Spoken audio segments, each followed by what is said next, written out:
आज का दिन महाशिवरात्रि का दिन है, लेकिन गुजरात में तो नहीं, लेकिन गुजरात के बाहर बहुत लोग गलती कर रहे हैं कि आज के दिन शिव पार्वती विवाह महोत्सव मना रहे हैं। इसीलिए जो गुजरात के बाहर कथा श्रवण कर रहे हैं, सबको हमारे हृदय से एक प्रार्थना है कि आज के दिन शिव पार्वती विवाह महोत्सव नहीं मनाना चाहिए। आज के दिन भगवान महादेव के निराकार लिंग स्वरूप का दिन है। लिंगाष्टक की पहली पंक्ति में देखते हैं तो इनमें स्पष्ट कहा है कि ब्रह्मा और विष्णु ने आज के दिन भगवान महादेव के निराकार लिंग स्वरूप की पूजा की। ये लिंग प्रागट्य का दिन है और लिंग पूजा का पहला दिन, जिनको महाशिवरात्रि के रूप में मनाते हैं। और आज सुबह में जिन्होंने चंद्र दर्शन किया है वो चंद्रेश्वर का दर्शन है। बहुत भाइयों बहनों सुबह में जल्दी उठकर आकाश के सामने देख रहे थे और धीरे धीरे सुबह में आकाश में चंद्र का दर्शन हुआ था। कल भी हुआ था, कल भी भौम प्रदोष था, त्रयोदशी थी, आज चतुर्दशी, तो कल भी चंद्र दर्शन सुबह सुबह में हुआ था और आज भी सुबह में सुंदर चंद्र दर्शन थे। और चंद्र की उपस्थिति में भगवान महादेव की विशेष प्रकार से पूजा करना, विशेष प्रकार से भगवान शिव जी का नाम जप करना बहुत बड़ी महिमा है। जहाँ धुम्मस रहता है, वातावरण स्पष्ट नहीं है, वहाँ सुबह का चंद्र नहीं दिखाई देता है, लेकिन जहाँ वातावरण बहुत स्पष्ट है वहाँ सुंदर चंद्र दर्शन होता है। इसलिए कभी त्रयोदशी कभी चतुर्दशी के दिन चंद्र की उपस्थिति में विशेष प्रकार से महादेव का पूजन अर्चन दर्शन, उसकी बहुत सारी महिमा है। आज का दिन ब्रह्मा और विष्णु ने पहली बार भगवान महादेव के निराकार लिंग स्वरूप की पूजा की थी, पहली बार। आपको कोई कभी पूछे कि शिवलिंग की पूजा किसने प्रथम बार की थी, तो लिंगाष्टक की पंक्ति उनको सुना सकते हैं। ये पूरा लिंगाष्टक भगवान शिव जी की वंदना है। सभी शिवलिंगों की वंदना उनको लिंगाष्टक के 8 पंक्तियों के द्वारा, भगवान महादेव की एक वंदना, भगवान शिव का स्मरण, उसको अष्टक कहते हैं। ये पहली पंक्ति है जिनमें हम सभी को कहा गया है कि ब्रह्मा और विष्णु ने इस दिन भगवान महादेव के निराकार लिंग स्वरूप का पूजन किया था। बाद में देवताओं ने, क्रमशः ऋषि मुनियों ने, देवगणों ने, मनुष्यों ने, राजाओं ने, महाराजाओं ने, क्रमशः सब ने भगवान महादेव की पूजा की। इसलिए ब्रह्मा सुरार्चितलिंगम्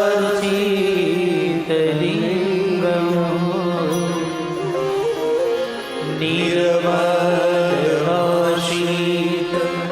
शोभितलिंगम्। निर्मल भाव से भगवान शिव का पूजन किया था। भाव कैसा होना चाहिए? निर्मल होना चाहिए।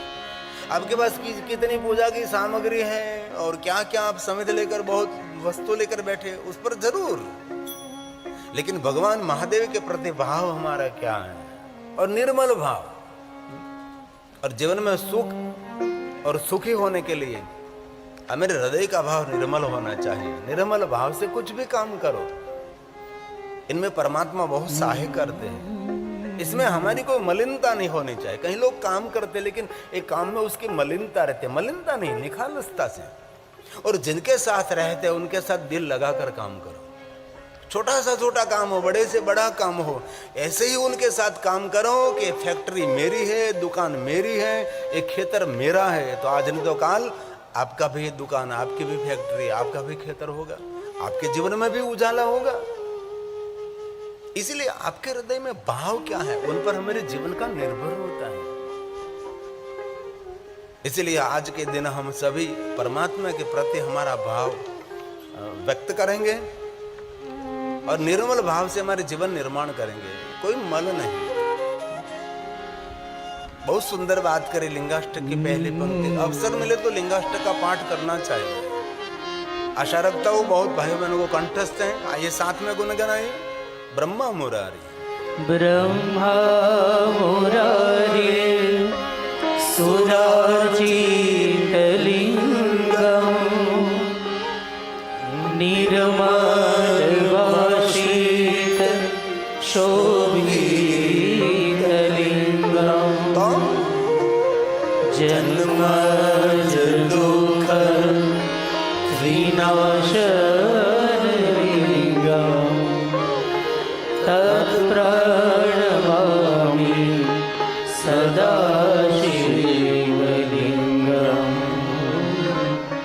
तत्प्रणमामि सदा शिवलिंगम्। आज के दिन लिंगाष्टक का पाठ भी करना है, आज के दिन नहीं, रोज करना चाहिए।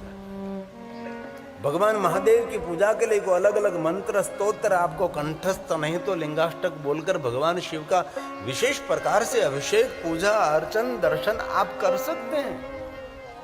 हर भगवान शिव की पूजा के लिए अष्टक स्तोत्र स्तवन बोले न बोले, पंचाक्षर मंत्र बोलकर भगवान शिव का पूजन कर सकते हैं। पंचाक्षर मंत्र न बोल सके तो महादेव महादेव बोलकर भगवान महादेव का पूजन कर सकते हैं। महादेव महादेव न बोलते शिव शिव बोलकर भगवान महादेव की पूजा कर सकते हैं। अरे स्वयं शिव जी ने कहा कि मौन होकर मेरे सामने कोई बैठ जाता है ना, वो भी मेरा अर्चन है, वही मेरी पूजा है। मौन होकर महादेव के सामने रहिए। और शिवालय एक मौन के अंदर है, लेकिन लोग कितने बड़बड़ाहट करते हैं। शिवालय का गर्भगृह ध्यान के अंदर है, शिवलिंग ब्रह्म बोधक है। शिवालय जाकर व्यक्ति को शांत रहना चाहिए, शोर नहीं करना चाहिए। भगवान शांति प्रिय देवता है, स्वयं शांत रहने वाला, शांति देने वाला भगवान शिव है। और मैं बहुत दिल से एक बात कहना चाहता हूं आप सभी को, कभी कहीं चैन न हो, कहीं कहीं ठीक नहीं लग रहा हो, तो शिवालय हमारे लिए श्रेष्ठ स्थान है। कभी हताशा, कभी निराशा, कभी तनावग्रस्त जीवन, कभी डिप्रेशन, कभी एंजाइटी, कुछ ऐसा लग रहा है, भगवान महादेव के शिवालय, हर गांव में महादेव बैठे हैं। कोई गांव ऐसा नहीं, कोई शहर ऐसा नहीं, कोई तीर्थ ऐसा नहीं, कोई पहाड़ ऐसा नहीं, सभी जगह पर शिव जी विराजते हैं। इतनी सरलता से भगवान शिव हम सभी को मिलते हैं।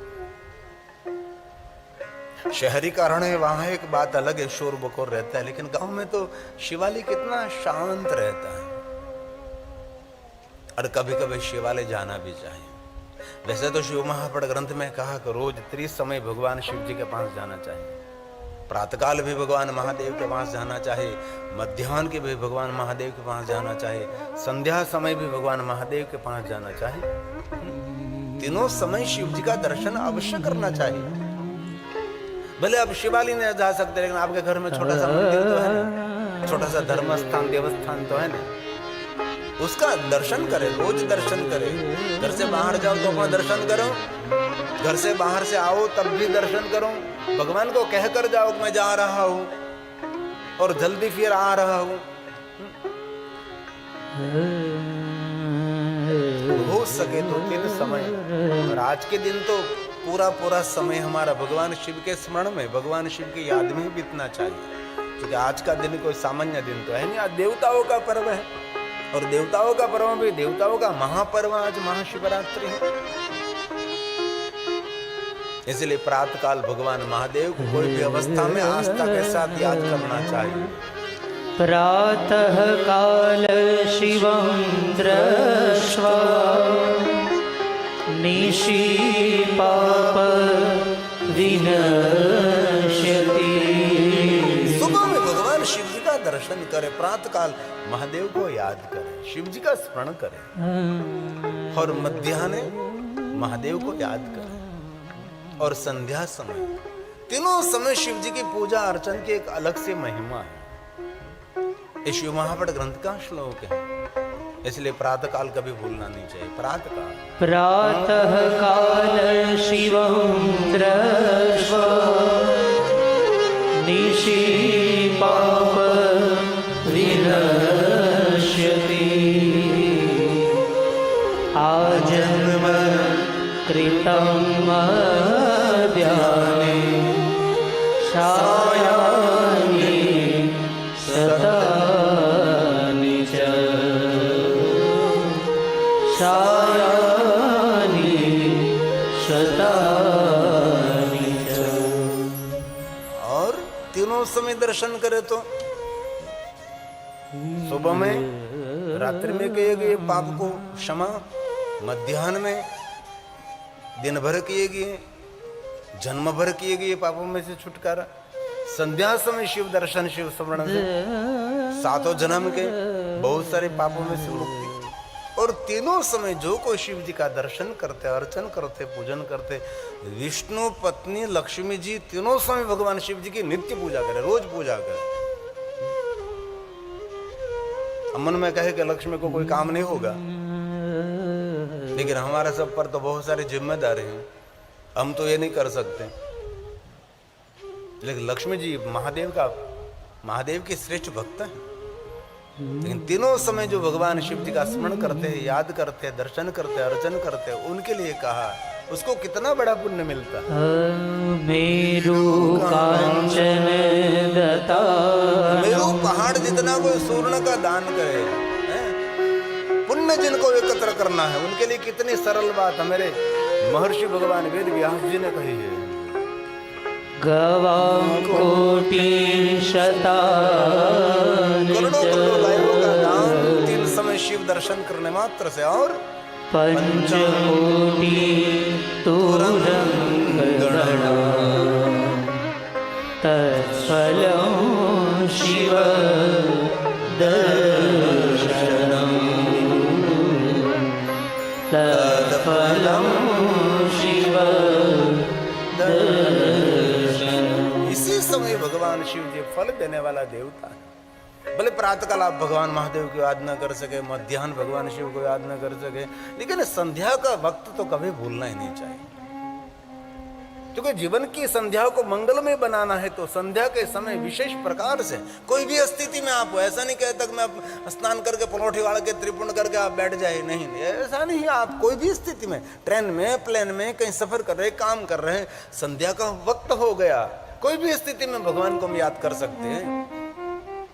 जीवन की संध्या मंगलमय रहेगी। जीवन की संध्या का नाम है वृद्धावस्था, बुढ़ापा, झरझर शरीर। आज न तो कल होने वाला है। कितना ही सुंदर करोड़ों रुपए का मकान बनाओ सीमेंट कॉन्क्रीट का, लेकिन आज न तो कल खखड़ दर्ज होने वाला है। इस बात को कोई बदल नहीं सकता। वैसे ही ये भी सब कुछ आज न तो कल खखड़ दर्ज होने वाला है। इसलिए बहुत दिल से, बहुत हृदय से मैं महाशिवरात्रि में आप सभी को कहता हूँ, आज के दिन संकल्प करें भगवान हम एक पल भी आपको नहीं छोड़ेंगे। करता जाओ घरનું काम, लेता जाओ हरिનું नाम, हालता चालता बेसता उठता खाता पीता उगता जागता घरमा वनमा शमशान में पवित्र अवस्था में अपवित्र अवस्था में कोई भी अवस्था में आस्था के साथ भजसाम वसदाशिव भजसाम वसदाशिव जपे पंचाक्षर सर्व सिद्धि लभे नरः, निरंतर पंचाक्षर मंत्र का जाप करें। हमारा मंगल, हमारा कल्याण होगा। तो भगवान महादेव की शिवलिंग की पूजा का प्रारंभ आज के दिन हुआ है, जिनको महाशिवरात्रि कहते हैं। सुंदर सृष्टि का प्रागट्य हुआ, सुंदर सृष्टि का प्रारंभ हुआ। निराकार में थे आकार स्वरूप आदि पुरुष भगवान शिव का प्रागट्य, आदि प्रकृति आद्य शक्ति का प्रागट्य, उनके द्वारा भगवान विष्णु का प्रागट्य, विष्णु के द्वारा ब्रह्मा जी का प्रागट्य। सुंदर सृष्टि की रचना ब्रह्मा जी ने की। ब्रह्मा जी के हृदय में से प्रकट हुए भगवान शिव आकार स्वरूप रुद्रदेव, जिनको शंकर, जिनको महेश कहते हैं। सुंदर सृष्टि का संचालन हो रहा है। ब्रह्मा जी सर्जन करते, विष्णु पोषण करते हैं, रुद्रदेव जिनकी रक्षा करते हैं। तिरुभाव अनुग्रह कर्म के अनुसार फल, गति, परम गति, सदगति, मुक्ति, अंतिम मुक्ति, परम मुक्ति, नित्य मुक्ति भगवान शिव देते हैं।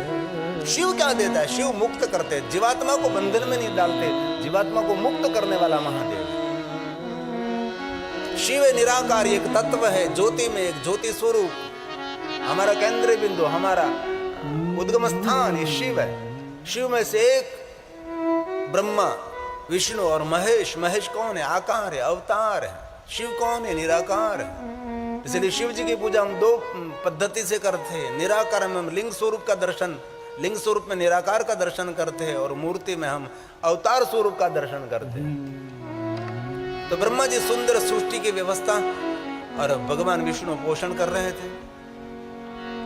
दोनों देवताओं के बीच आज कुछ भगवान शिव जी माया करने की एक सुंदर रचना कर रहे हैं। ये शिव की माया है, जो कुछ है सब कुछ उसकी माया है। शिव की माया के बिना घास का तिनका भी नहीं हिलता। हम कहते हैं, मैं करे नहीं, वो तो सब होने वाला ही था।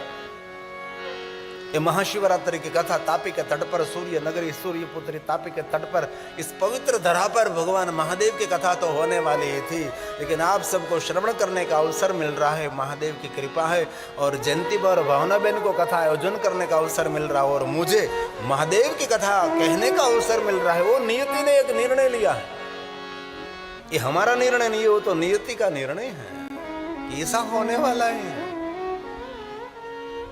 बहुत सारे असुरों के साथ युद्ध करके देवता अपनी अपनी बड़ाई कर रहे थे। ब्रह्मा विष्णु इंद्र सभी देवता बड़ाई कर रहे थे, हमने ताकत लगाई लिए असुरों को हमने हरा दिया, हमने ताकत लगाई असुरों। इंद्र बड़ाई कर रहा था, ब्रह्मा विष्णु सभी देवता इतनी बड़ाई बड़ाई बड़ाई।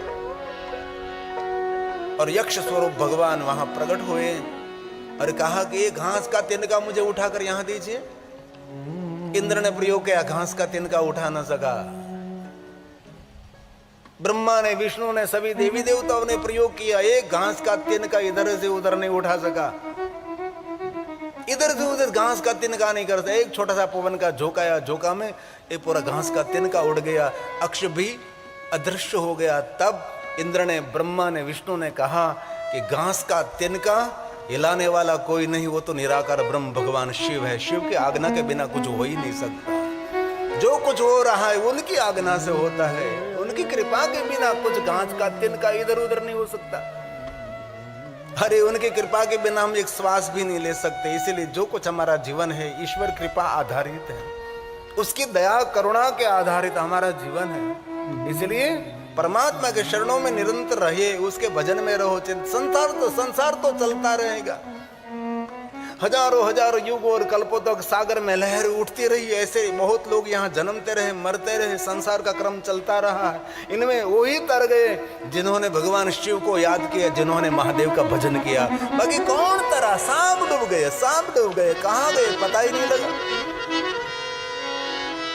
ब्रह्मा के हृदय में एक भाव प्रकट हुआ कि मैं दुनिया का श्रेष्ठ देवता हूं, मुझसे बड़ा कोई देव ही नहीं। सुंदर सृष्टि का सर्जन मैंने किया है, मेरे सिवा कौन ही सुंदर सृष्टि सर्जन कर सकता है।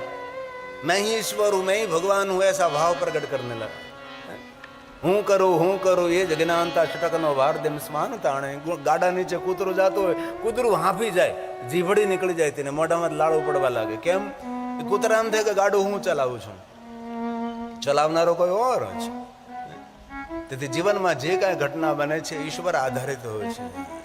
તેથી સારું થાય નબળું થાય એ ઈશ્વરની એક અદ્ભુત લીલા હોય છે। અને ક્યારેય જીવનમાં દુઃખ આવે તો સમજી લેવું ભગવાન આપણી કોઈ પરીક્ષા કરે છે, આપણને કોઈ શીખવાડવા માટે, કોઈ આપણને કાંઈ ને કાંઈ નવો સંદેશ આપવા માટે ભગવાન આપણે કોઈ પરીક્ષા કરી રહ્યા છે। સુખ આવે તો સમજી લેવું કે અબ મારે સાવધાન રહેવાનું છે।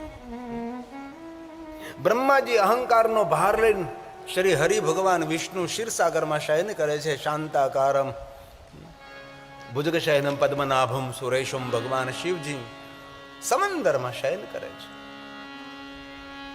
ब्रह्मा जी एवो वहम लईने गया हता कि हूँ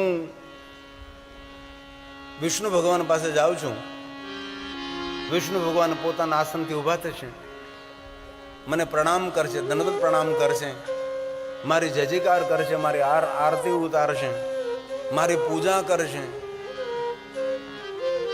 ब्रह्मा जी आवो एक वहम लेने गया छे। अने बहुत एक बात को याद रखे, कहीं भी प्रसंगों में जाए मान सम्मान की अपेक्षा के कभी नहीं जाना चाहिए। जो कुछ मान सम्मान नहीं मिला तो आपकी हताशा, आपकी निराशा बढ़ने लगेगी, कभी नहीं। प्रसंगों में आप रस नहीं ले सकोगे। कोई भी विवाह प्रसंग में, कोई भी शुभ मांगल्य, कोई भी छोटे मोटे प्रसंगों में जाओ, सम्मान की अपेक्षा कभी नहीं। मिला तो ईश्वर का प्रसाद, नहीं मिला तो कोई नहीं, उसकी इच्छा। लेकिन ब्रह्मा जी ये सम्मान का भार लेकर विष्णु भगवान के पास गए कि मैं ही महान हूं। विष्णु भगवान के पास पहुंचे तो विष्णु भगवान तो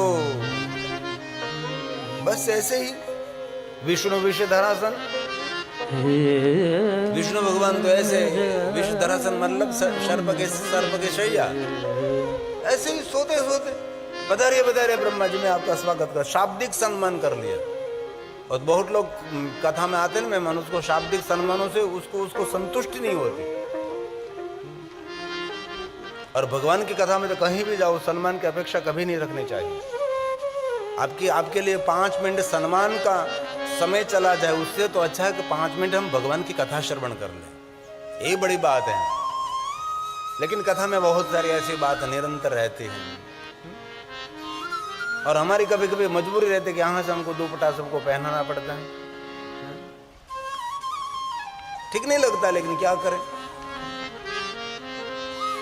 व्यासपीठ से तो किसका सम्मान होना चाहिए? देश दुनिया के लिए, समाज के लिए, धर्म के लिए, सनातन के लिए उसने जिसने कुछ किया है उनका सम्मान करे। एक अतिथि मेहमान आप कथा सुनने के लिए आए, उसका सम्मान करना हो तो उचित नहीं लगता हम सभी को। तो शाब्दिक सम्मान सही है।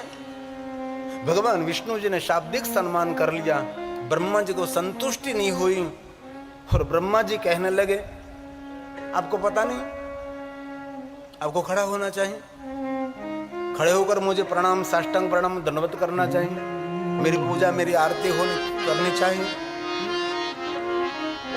वहां से ये महाशिवरात्रि की कथा का प्रारंभ रहता है। और भगवान महर्षि वेदव्यास जी ने कहा पूरा कदाचि योगेंद्र, पूरा कदाचि योगेंद्र, योगेंद्र भगवान विष्णु, विष्णु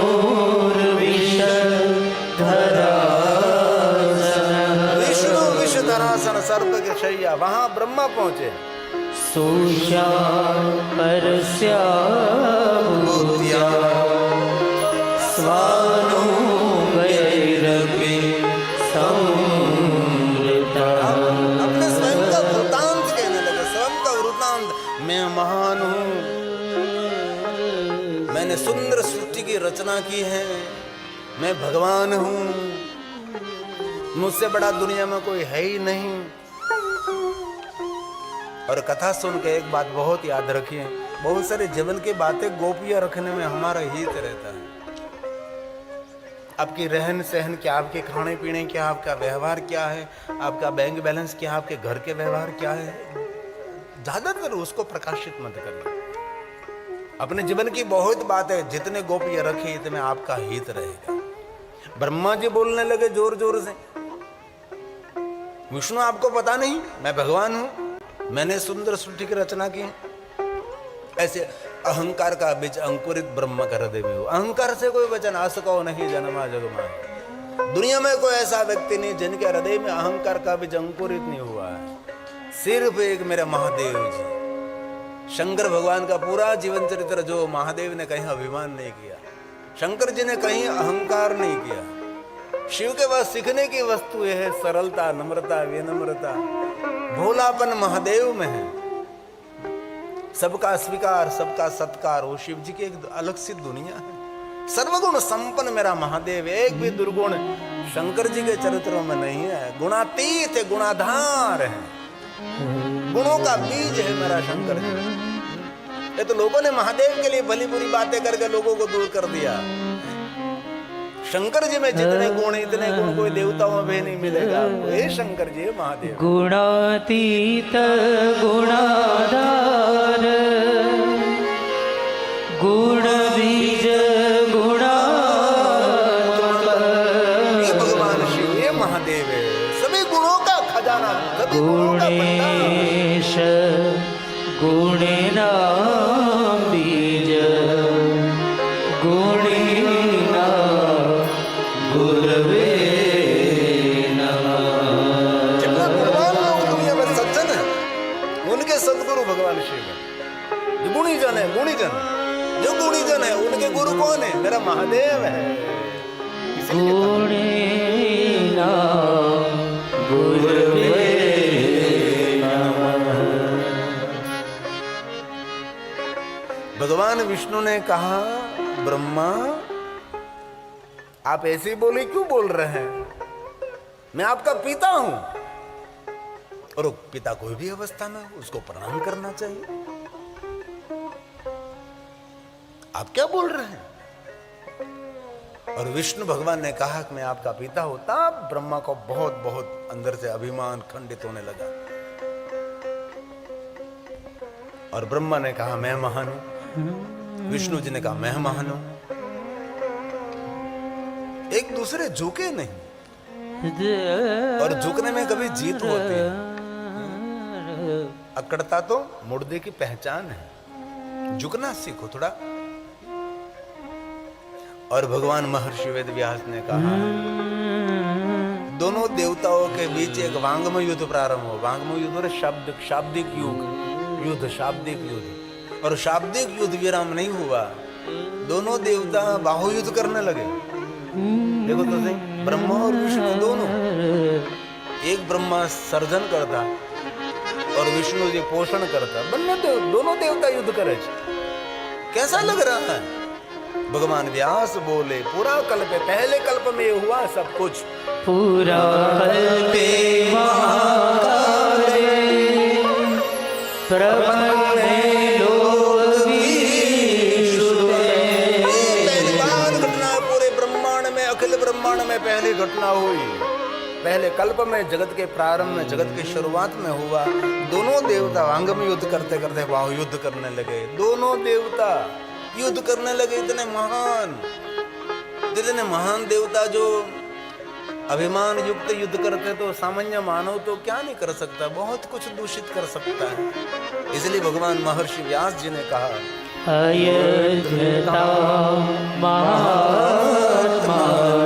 सामान्य आत्मा नहीं, महान आत्मा। दुनिया में छोटा व्यक्ति कोई झगड़ो करे तो बहुत नुकसान नहीं होता, लेकिन बड़ा व्यक्ति जब झगड़ने लगते हैं तब बहुत नुकसान होता है। माता पिता झगड़ते हैं तो बच्चों को बहुत नुकसान होता है। इसलिए घर के बुजुर्ग, समाज के मुखिया को कभी कुछ ऐसा युद्ध नहीं करना चाहिए, थोड़ा सा झुककर जीरे से निकलना चाहिए। भगवान शिव जी के अभी तो शिवालय अलग से बन रहे हैं, बाकी जो प्राचीन शिवालय को हम देखें ना, तो शिवालय के गर्भगृह में प्रवेश करने के लिए झुकना पड़ता है। अभी भी दक्षिण भारत में जो प्राचीन शिवालय जीवंत हैं, उत्तर भारत में तो कुछ भी नहीं रहा, राजस्थान में कुछ नहीं रहा, गुजरात में भी बहुत कुछ खंडित कर दिया। तो भी प्राचीन जो भगवान महादेव के शिवालय है, उसके गर्भगृह में जाने के लिए बहुत छोटा दरवाजा रहता है, वहां झुक कर ही जाना पड़ता है। कहीं पहले के शिवालय को देखो तो झुक कर ही जाना पड़ेगा। इसलिए महादेव कहता है कि मेरे पास पहुंचने के लिए पहला झुकना सीखो, और झुकने के बाद मेरे पास आ सकते हैं। जैसे अक्कड़ होकर आप मेरे पास नहीं आ सकते। शिवालय का सबसे बड़ा संदेश है। नंदी महाराज संदेश है, कुर्म एक संदेश है, गणेश जी एक संदेश, हनुमान जी एक संदेश है, द्वारपाली बहुत बड़ा संदेश है। शिवालय एक यंत्र भी है, शिवालय एक मंत्र भी है। लेकिन योग्य पद्धति अनुसार, सोनपुरा के मार्गदर्शन अनुसार शिवालय निर्माण करना वो बहुत बड़ी बात है।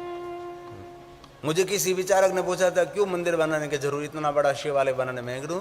मैंने कहा है शिवालय शिव भक्तों के लिए एक मोटा बड़ा संदेश बनेगा कि उसको मूल शिवालय कहा जाता है। वैसे जैसे वैसे बना दिया किसी कॉन्ट्रैक्टर ने, किसी आर्किटेक्ट ने, ऐसा नहीं होता। उसके लिए स्पेशलिस्ट लोग होते कि कैसे शिवालय होता है। जैसे हमारा सोमनाथ महादेव का शिवालय, कैलाश मेरु शिखर प्रसाद शिवालय है। उसके गर्भगृह के सामने आप खड़े रहो नहीं तो किसी की ताकत नहीं आप दूसरा विचार कर सको।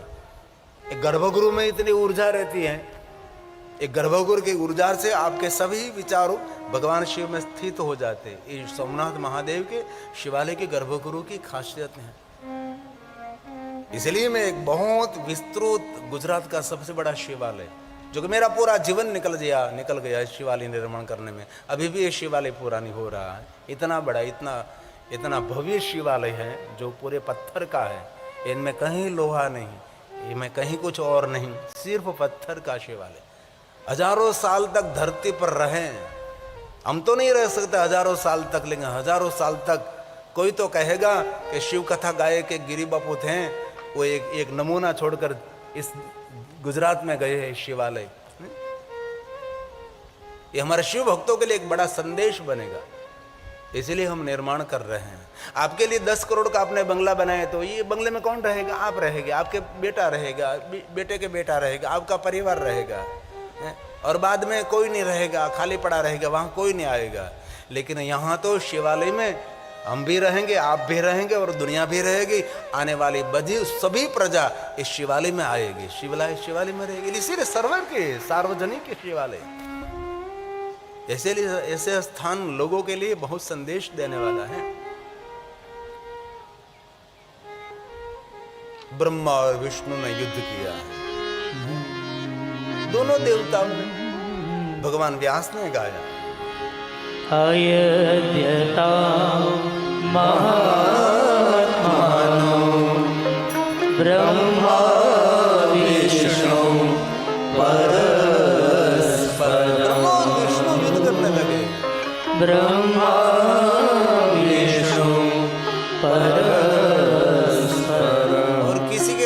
कभी युद्ध नहीं करना चाहिए, झगड़ा नहीं करना चाहिए, कभी नहीं। कोई दुश्मन छोटा नहीं होता। जैसे छोटा सा कांटा पैर में लग गया पूरे शरीर को पीड़ा दे सकता है, एक छोटा सा दुश्मन जीवन में आया पूरे जीवन को खराब कर सकता है। इसलिए कोई दुश्मन रास्ते में खड़ा न हो, उनका बहुत ध्यान रखिए। कभी कभी सर्प को अपने हासिल करने के लिए डुगडुग भी बजानी चाहिए, कभी सर्प को दूध भी पिलाना चाहिए, कभी सर्प को प्रणाम भी करना चाहिए। कई लोग सर्प के जैसे होते हैं, सर्प से भी भयंकर होते हैं। सर्प के ऊपर तो पैर पड़ता है तो डंक मारता है, लेकिन ये मनुष्य सर्प स्वभाव वाला है तो कभी भी डंक मार सकता है। इसलिए दुनियादारी से बहुत सावधानी से साथ व्यवहार करना चाहिए। ब्रह्मा और विष्णु दोनों युद्ध करने लगे, इतना भयानक युद्ध। देवता सभी चिंतित हो गए, अरे अब क्या करेंगे? दोनों देवता कितने महान हैं, कितने श्रेष्ठ हैं, युद्ध कर रहे हैं, अब क्या करेंगे हम? तब विश्व के सभी देवी देवताओं ने भगवान निराकार निरंजन शिव जी को प्रार्थना की, महादेव को प्रार्थना की, भगवान युद्ध को शांत करे। बस ब्रह्मा और युद्ध को शांत करे, ब्रह्मा विष्णु युद्ध कर रहे, उसको बंद कर दीजिए। और देवताओं की प्रार्थना सुनकर भगवान स्वयं शिव आकाश में से अग्नि के स्वरूप में प्रकट हुए, ज्योति के स्वरूप में। एक बहुत बड़ा अग्निस्तंभ, बहुत बड़ी ज्योति प्रकट हुई। कहाँ हुई? तो कि ब्रह्मा विष्णु के बीच में। ब्रह्मा भी दूर चले गए, विष्णु भी दूर चले गए, और भगवान महर्षि वेद व्यास जी ने कहा तयोर्मा निराकर तो परमात्मा निरंजन निराकार अग्निस्तंभ स्वरूप ज्योति स्वरूप शिव प्रकट हुए। उसको मादरा नक्षत्र कहते हैं, उसको माक्षर मास कहते हैं। इस दिन भगवान शिव जी ज्योति के रूप में प्रकट हुए। इस साल बहुत सारे भाइयों बहनों ने आद्र नक्षत्र माक्षर मास मनाया होगा, अपने घर में दीपमाला प्रज्वलित की होगी। 100 महाशिवरात्रि का पुण्य एक आद्र नक्षत्र देता है, माक्षर मास देता है। हमने बहुत प्रचार उनके लिए कहा था, जोर जोर से लोगों तक संदेश पहुंचाने का प्रयास किया था। माक्षर मास आद्र नक्षत्र का दक्षिण भारत में बहुत सारा उत्सव मनाते हैं। उन पर 5 दिन पहले दीप प्रज्वलित करते हैं, दीपोत्सव कहते हैं उनको, ज्योति उत्सव कहते हैं उनको, आद्रा नक्षत्र माक्षर मास में। कितने भाइयों बहनों ने आद्रा नक्षत्र माक्षर मास में अपने घर में दीप प्रज्वलित किया, दीपमाला प्रज्वलित की थी? बहुत कम लोगों ने, लेकिन अब याद रखना है आपको। मैं कथा के माध्यम से मैं समय दिखाता रहूंगा कि ये तारीख की डेट दर साल अलग अलग तारीख बदलती रहती है, लेकिन आद्रा नक्षत्र माक्षर मास को याद रखना है। 100 महाशिवरात्रि के समान ये पुण्य देने वाला आद्र नक्षत्र, क्योंकि इस दिन भगवान स्वयं शिव आकाश में से पाताल तक अग्निस्तंभ स्वरूप में प्रकट हुए थे। ये दिन है, इसलिए भगवान महर्षि वेदव्यास जी ने कहा तयोर्मान निराकर तु तन्मध्ये परमेश्वर निष्कल स्तंभरूपेण स्वरूपं समदर्शया स्वरूपं समदर्शया। ब्रह्मा और विष्णु ने देखा, अरे अग्निस्तंभ कहां से आया, ये ज्योति कहां से प्रकट हुई?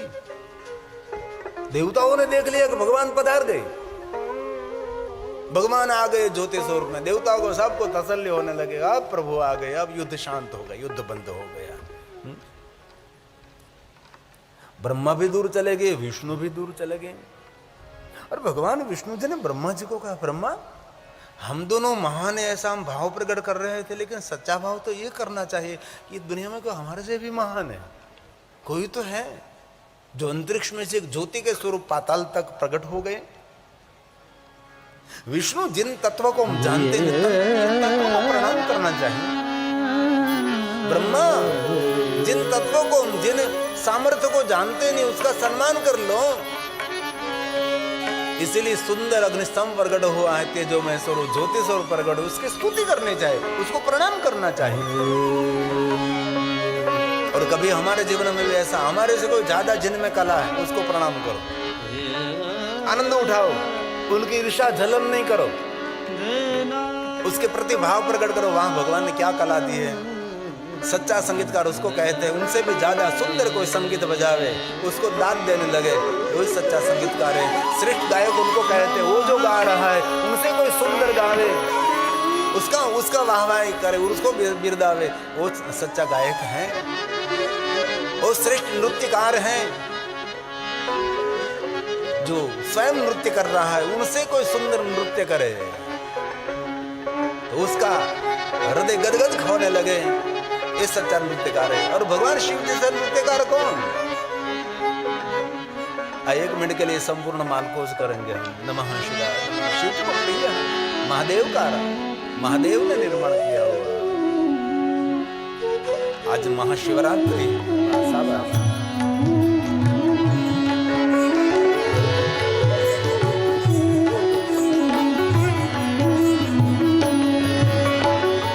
हर हर हर भोले नमः शिवाय। हर हर हर भोले नमः शिवाय। हर हर हर भोले नमः शिवाय। हर हर हर भोले नमः शिवाय।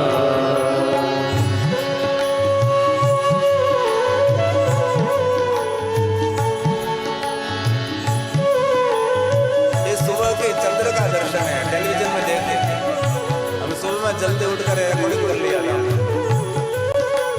सुबह का कोई चंद्र, ये सुबह का चंद्र आज चतुर्दशी महाशिवरात्रि का। शाबाश। हे सोमनाथ, हे चंद्रेश्वर, चंद्रभूषण, चंद्रमौली, शिशु चंद्र, किशोर चंद्र, भालचंद्र, चंद्रशेखर आयु नमः।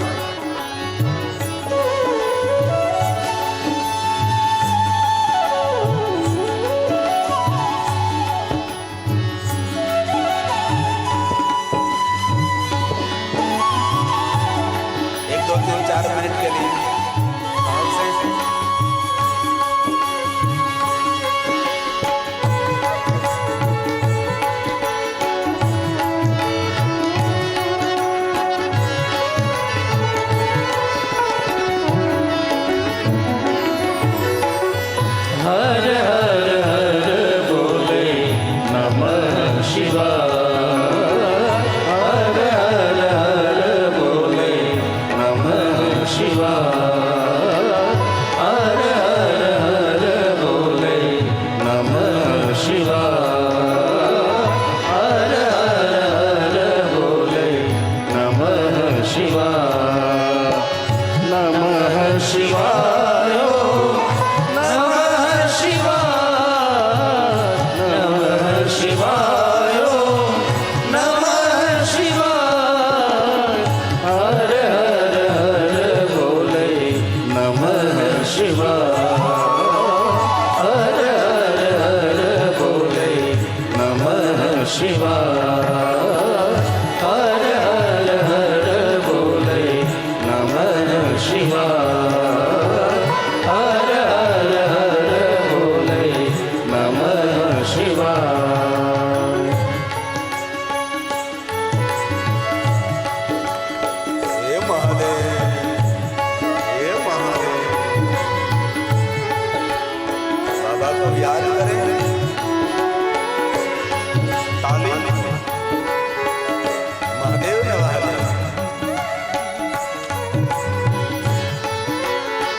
सृष्टि तांडव रचयिता